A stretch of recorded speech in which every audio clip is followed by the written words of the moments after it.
নমস্কার বন্ধুরা, সুজিতের ছোট্ট একটা ব্লগে তোমাদের স্বাগতম।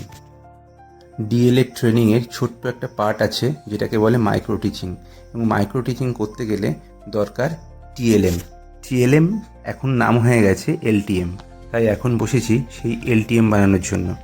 খুব একটা ভালো আঁকতে পারি না, তাও চেষ্টা করতে দোষ কোথায়, তাই এখন সেই চেষ্টাটাই চলছে। প্রথম শ্রেণীর বইতে একটা কবিতা আছে, কাঁচা আম। সেই কাঁচা আমের উপরই এই প্রজেক্টটাকে তৈরি করতে হচ্ছে।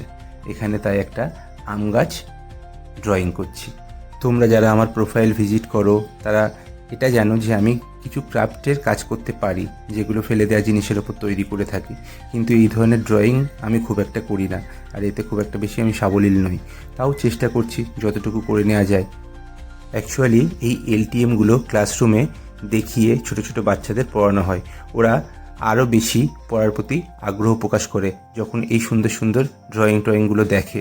ওই যে বললাম না কাঁচা আম ছড়াটা আছে, তো সেই কাঁচা আমের জন্যই আমাকে এই আম গাছ, কাঁচা আম, আম পাতা, কিংবা একটা ছেলে আম কুড়াচ্ছে আম গাছের তলা থেকে, এইগুলোকেই আমাকে ড্রয়িং করতে হচ্ছে। চেষ্টা করলাম এই আর কি। কেমন হয়েছে বাকিটা তোমরাই জানিও। চলো এখনকার মতো টাটা, দেখা হচ্ছে পরের ব্লগে।